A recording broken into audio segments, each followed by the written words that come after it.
Que a espiritualidade possa auxiliar cada um dentro do amor, da misericórdia de Jesus. E neste momento, vamos ao nosso exórdio da noite de hoje, do nossa leitura preparatória para o nosso evangelho da noite de hoje, do nosso livro Vinha de Luz, Psicografia de Chico Xavier e autor espiritual Emmanuel, capítulo 115. Amai-vos. Paulo fala na carta a Efésios, no capítulo 6, versículo 13. Portanto, tomai toda a armadura de Deus, para que possas resistir no dia mau, e havendo feito tudo, ficar firmes. É isso que eu falo do amor. A gente tem que se ligar a Deus nessa armadura mesmo. Eu digo que ele é o meu escudo, para resistir nas horas mais dolorosas. A gente passa e chega do outro lado bem mais forte, né? Porque a gente diz assim, o que a gente lê esses ensinamentos, passa esses ensinamentos, mas o aprendizado é para a gente mesmo, não é passando para o outro. Porque a gente amar, nossa, eu não digo que eu tenho uma religião, eu digo que eu tenho uma filosofia de vida que me ensina o caminho a seguir para não machucar ninguém. Eu prefiro sair machucada do que machucar alguém. Mas muitas das vezes as pessoas acham que só porque eu estou numa religião ou num lugar assim, eu posso fazer assim assado. Não é assim. Deus, ele ama todos, seja qual fores, seja da maneira que for. Ele ama os que são bons, ele ama os que são maus. Porque os que são bons já estão no caminho dele. E os que são maus, ele espera que ele se volte para ele. Não é isso? Então, vamos ao que o Emmanuel nos fala neste capítulo. Ele diz: o movimento da fé não proporciona consolações tão somente. Busca-lhe as fontes sublimes para retirar apenas conforto. Seria proceder à maneira das crianças que nada enxergam senão guloseimas. Olha aí.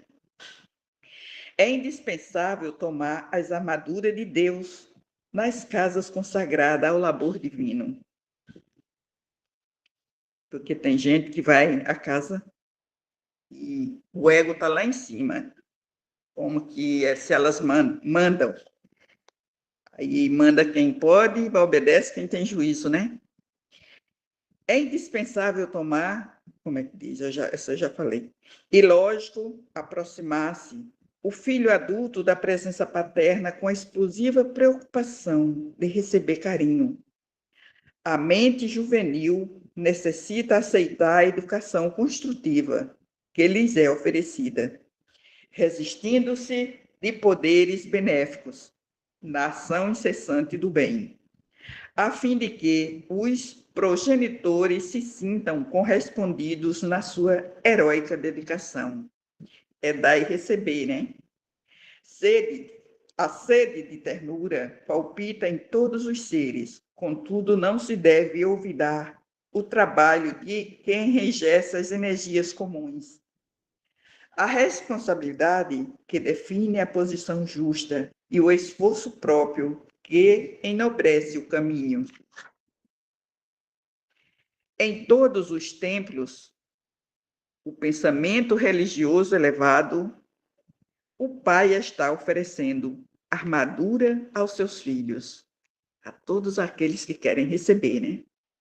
Os crentes, no impulso louvável, podem enxergar-se naturalmente as melhores expansões afetivas, mas não se esqueçam de que o Senhor lhe oferece instrumentos espirituais para a fortaleza de que necessitam dentro da luta redentora. Somente de posse de semelhantes armaduras pode a alma resistir nos maus dias da experiência terrestre, sustentando a serenidade própria dos instantes dolorosos e guardando-se na couraça da firmeza de Deus. Que assim seja, graças a Deus. E neste momento eu passo a palavra ao senhor Arlindo, para que ele possa fazer a nossa oração de abertura do nosso evangelho. Seja muito bem-vindo, meu amigo. Obrigado, Dora. Boa noite a todos. E hoje vamos proferir a oração do livro Preces a Espírito de Cabra Chútil, Evocação a Jesus. Jesus, Senhor e Mestre, que dirigis o movimento de espiritualização que se opera no mundo todo, tende vossas vistas voltadas sobre todos os que imploram a vossa assistência. Influi para que os mensageiros de Deus, e com especialidade a pleiade que constitui o Espírito de verdade, o Espírito Consolador, oriente-nos no caminho do bem e nos proporcione alívio nos sofrimentos e consolações nas nossas aflições, que eles sejam para nós um arrimo, um amparo e nos defenda de todo o mal.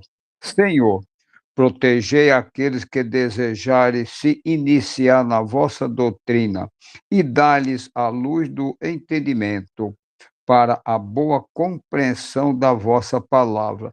Que a vossa paz esteja sobre nós. Assim seja.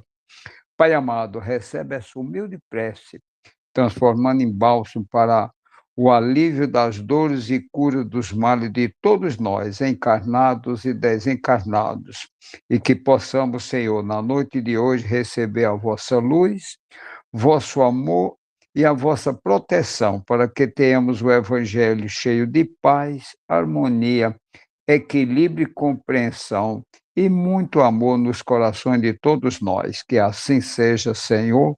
Passa a palavra a você, Dora. Muito obrigada, senhor Lindo. Nesse momento, eu peço a permissão do nosso Pai Celestial, nosso amado Mestre Jesus, nossa Mãe Maria Santíssima, nosso querido mentor doutor Bezerra de Menezes, João Cecílio da Costa, e toda a sua egrégora de luz, para passar a palavra à nossa querida Josi, para a leitura e explanação do nosso Evangelho da noite de hoje. Seja muito bem-vinda, minha querida. Dê uma fechadinha no seu microfone. Obrigada. Deu certo? Vocês estão me ouvindo bem? Sejam todos bem-vindos nesse domingo de carnaval, né? Onde habitualmente as pessoas costumam ou descansar, ou se divertir, ou fazer retiros espirituais, né? E o nosso grupo se soma a esses últimos, né?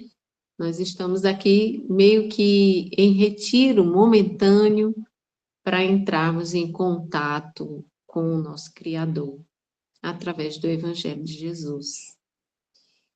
E é por isso que eu saúdo a todos com um abraço muito fraterno, muito carinhoso, porque somos pessoas diferentes, né? Não somos nem melhores nem piores, mas optamos por fazer aquilo que Jesus tanto aconselha, né? Cuidar do nosso espírito, do nosso templo interior, né? E que momento maravilhoso esse para a gente falar sobre o tema de hoje, que é amai os vossos inimigos. O capítulo 12 do Evangelho segundo o Espiritismo vem nos trazer um convite a entender, né, o que Jesus quis nos ensinar desde o tempo em que ele andou sobre este planeta, e ele vai tratar o nosso evangelho especificamente dos itens 5 e 6, os inimigos desencarnados. E eu convido a todos para fazermos a leitura desses itens tão importantes, que diz assim: os inimigos desencarnados. Tem o espírita ainda outros motivos de indulgência para com seus inimigos. Sabe ele, primeiro, que a maldade não é o estado permanente dos homens, que ela se prende a uma imperfeição momentânea, e que, do mesmo modo que a criança se corrige de seus defeitos, o homem mau reconhecerá um dia seus erros e se tornará bom.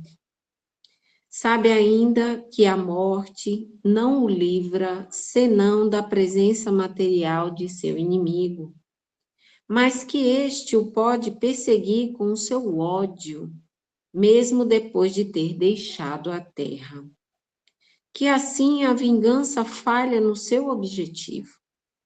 Ao contrário, tem por efeito produzir uma irritação maior que pode continuar de uma existência a outra. Cabe ao Espiritismo provar, pela experiência e pela lei que rege as relações do mundo visível e do mundo invisível, que a expressão apagar o ódio com o sangue é radicalmente falsa. E o que é verdadeiro é que o sangue mantém o ódio, mesmo além do túmulo, de dar por conseguinte uma razão de ser efetiva e uma utilidade prática ao perdão. É a sublime máxima do Cristo ser: amai os vossos inimigos. Não há coração tão perverso que não seja tocado de bons procedimentos, mesmo inconscientemente. Pelos bons procedimentos tira-se, pelo menos, todo pretexto de represálias. De um inimigo se pode fazer um amigo, antes e depois de sua morte. Pelos maus procedimentos, ele se irrita, e é então que ele próprio serve de instrumento à justiça de Deus para punir aquele que não perdoou. Pode-se, pois, ter inimigos entre os encarnados e entre os desencarnados. Os inimigos no mundo invisível manifestam sua malevolência pelas obsessões e pelas subjugações, das quais tantas pessoas são alvo, e que são uma variedade das provas da vida. Essas provas, como as outras, ajudam ao adiantamento e devem ser aceitas com resignação, e como consequência da natureza inferior do globo terrestre. Se não houvesse homens maus sobre a terra, não haveria espíritos maus ao redor dela. Se, pois, deve-se ter a indulgência e a benevolência para com os inimigos encarnados, devemos tê-las igualmente para com aqueles que estão desencarnados. Outrora, sacrificavam-se vítimas sangrentas para apaziguar os deuses infernais, que não eram outros senão espíritos maus. Aos deuses infernais sucederam os demônios, que são a mesma coisa. O Espiritismo vem provar que esses demônios não são outros senão as almas de homens perversos, que não se despojaram ainda dos instintos materiais, que não se pode apaziguá-los senão pelo sacrifício de seu ódio, quer dizer, pela caridade. Que a caridade não tem apenas por efeito impedi-los de fazer o mal, mas de os conduzir no caminho do bem e de contribuir para a sua salvação. É assim que a máxima, amai os vossos inimigos, não está circunscrita ao círculo estreito da terra e da vida presente, mas se integra na grande lei da solidariedade e da fraternidade universais.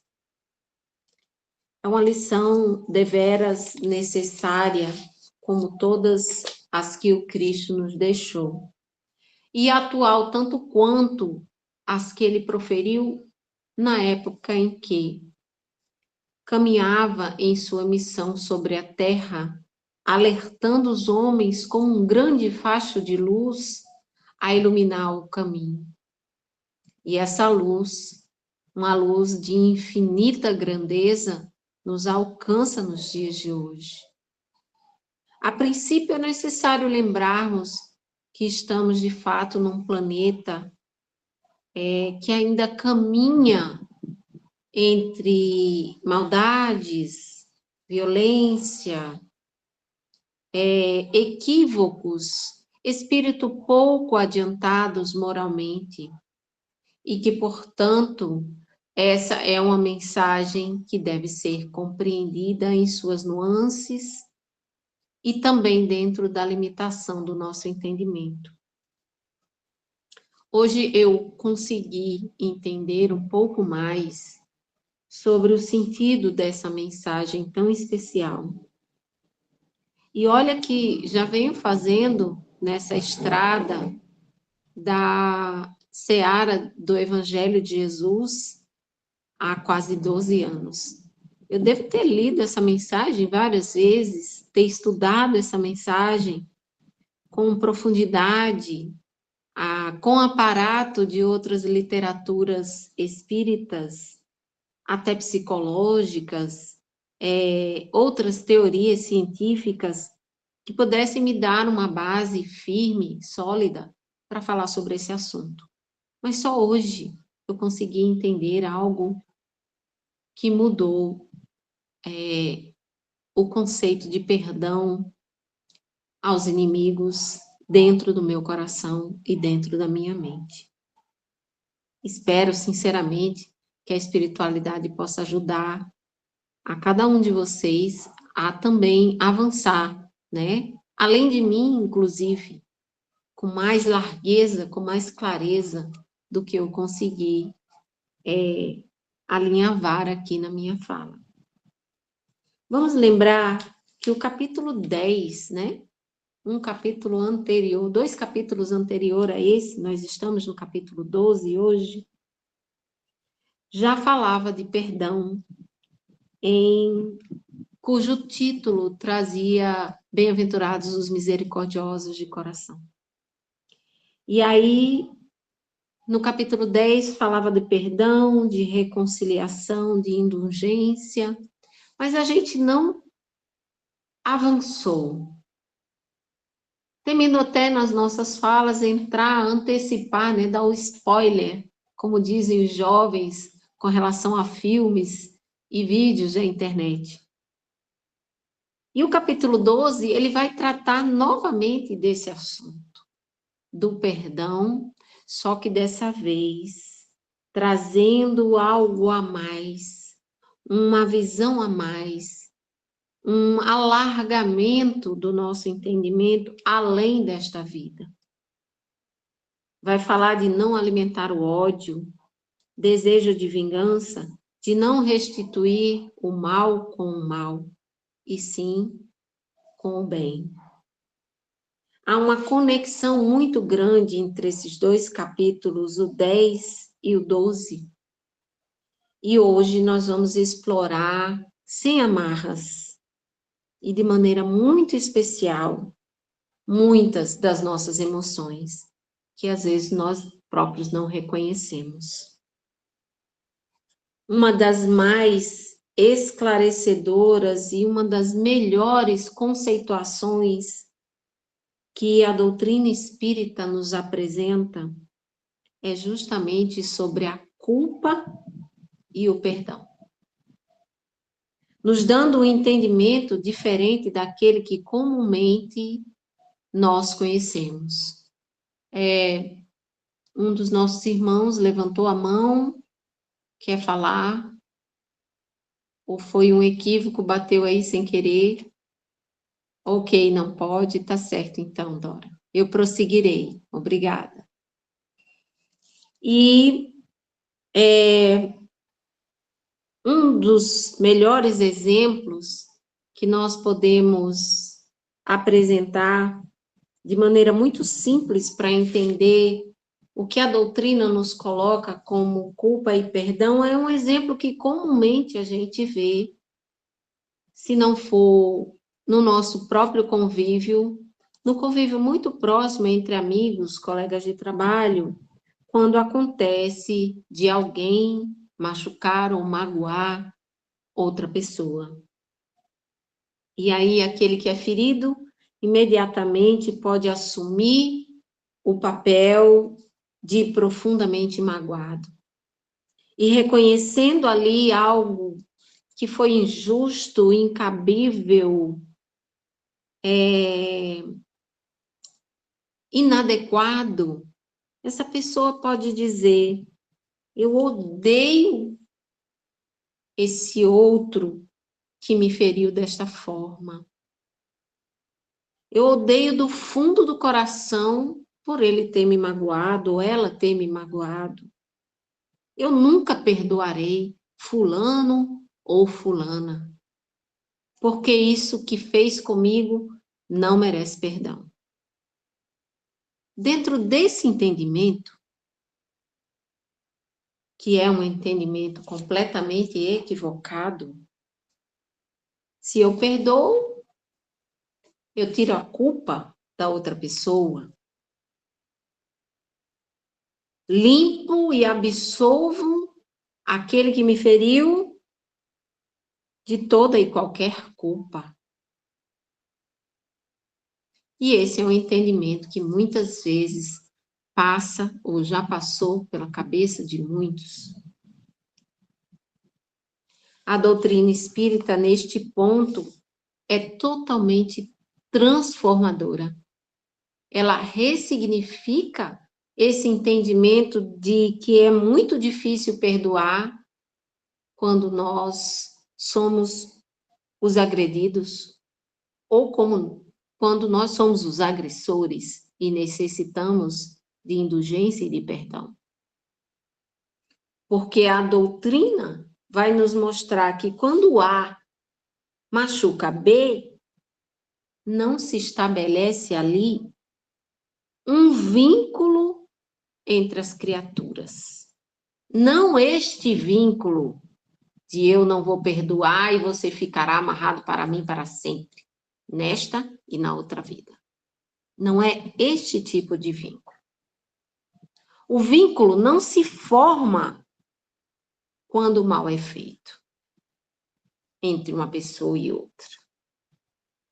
André Luiz, a quem nós devemos muitas de suas obras, trazendo para a gente sempre o outro lado, no outro plano da vida, nos relembra em muitos dos seus livros que, para a lei,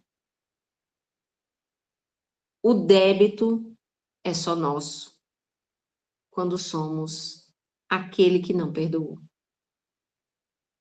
O débito é comigo, quando eu não perdoo. Eu sou o devedor da história entre eu que sou agressor e o agredido. Diante da lei de causa e efeito, eu sou a primeira vítima, porque o mal está em mim. Eu pratiquei tal atitude. Eu sou autor, mesmo que o objetivo não tenha sido alcançado. Por exemplo, uma pessoa que saca uma arma e atira com vontade mesmo de matar, e aquela pessoa não morre, mesmo sendo alvejado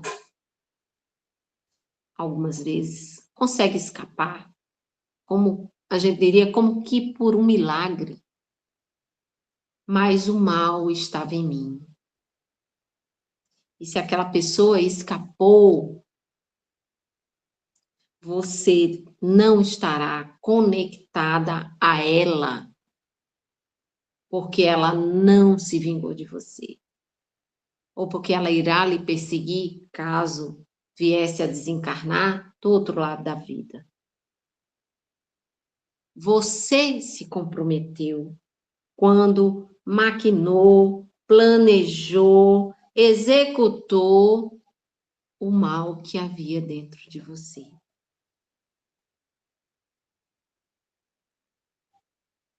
E com o outro, aquele que foi ferido, machucado, magoado, com ele assumimos um compromisso, não um débito. O débito é seu. Você que fez o mal, o débito é seu. Mas o compromisso de reparar, esse sim. Reparar o mal que foi feito a outra pessoa. Se não for nessa vida, numa próxima encarnação. E foi por isso que Jesus nos apresentou neste capítulo um entendimento claro e profundo do processo de perdão, quando ele disse: amai os vossos inimigos, estendendo até os inimigos desencarnados. Oferecer o perdão é desconectar as nossas questões com os nossos algozes. E assim não termos a necessidade de reencarnar com um reencontro com essas pessoas. Se eu perdoo, eu rompo este laço. Esta necessidade de reencontro não mais acontecerá. Essa liberdade é o laurel, o troféu daqueles que creem verdadeiramente que a justiça divina existe e ela atua sobre todos nós e ninguém fica fora dela.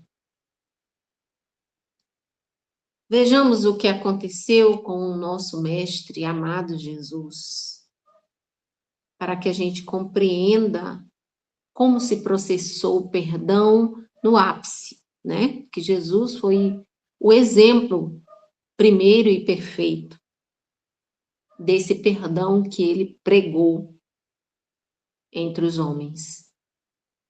Ele foi traído por Judas, ele foi trocado ou vendido por 30 moedas, ele foi preso, ele foi entregue aos sacerdotes.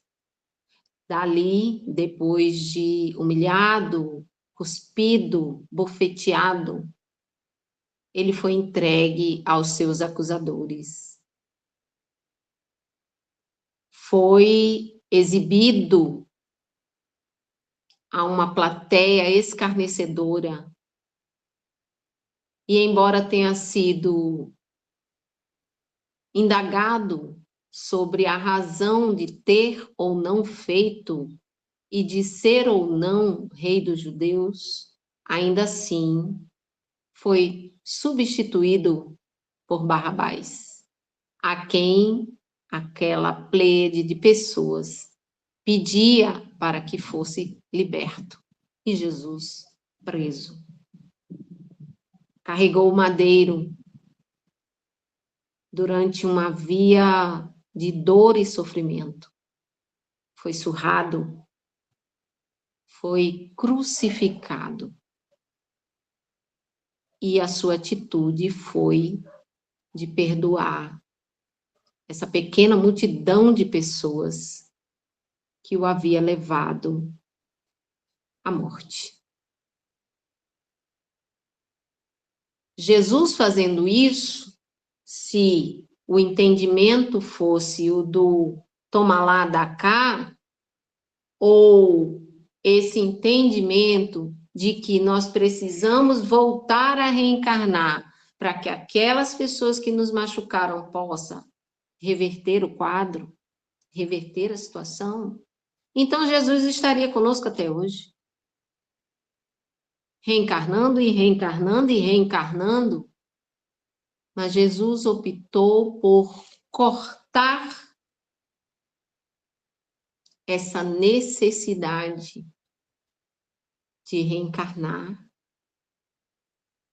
e deixou que Deus desse àqueles que haviam machucado, ferido, morto, traído, resolverem as suas próprias questões. Simplesmente, ele perdoou e entregou nas mãos de Deus o futuro, dentro de suas leis, todas aquelas pessoas. E cá estamos nós, quem sabe, muitos ainda reencarnando por erros cometidos no passado, há milênios. Não vamos saber. Quando Jesus se desvinculou pelo perdão genuíno e verdadeiro, ele simplesmente disse que cada um deverá responder por seus próprios atos. Resumindo, aqueles que hoje estão definindo dentro das suas relações, dos seus relacionamentos, o perdão como uma escolha consciente de que ninguém foi mandado por Deus para responder por braço de sua justiça, está fazendo, na verdade, uma escolha de, nesta vida, não permitir que os seus algozes se encontrem com ele novamente no futuro próximo. Hoje, se escolhemos o perdão, estamos ganhando a liberdade de não ter que viver essa história novamente, de não remoer este passado outra vez. Simplesmente cortando o laço, por consciência de que nós não somos agentes de vingança em nome de Deus. Portanto, vamos tentar resolver as nossas dificuldades. Como diz Jesus, vamos nos reconciliar com os nossos inimigos enquanto estamos no caminho. Há uma necessidade veemente que compreendamos, não por medo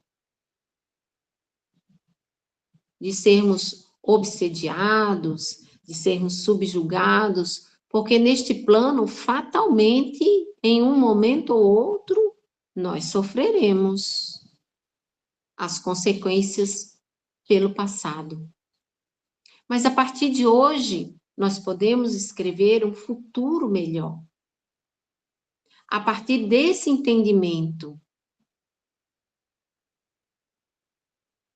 por simplesmente reconhecer que não somos nós que temos o poder de mudar, ou de descontar, ou de reagir, seja lá de que forma for,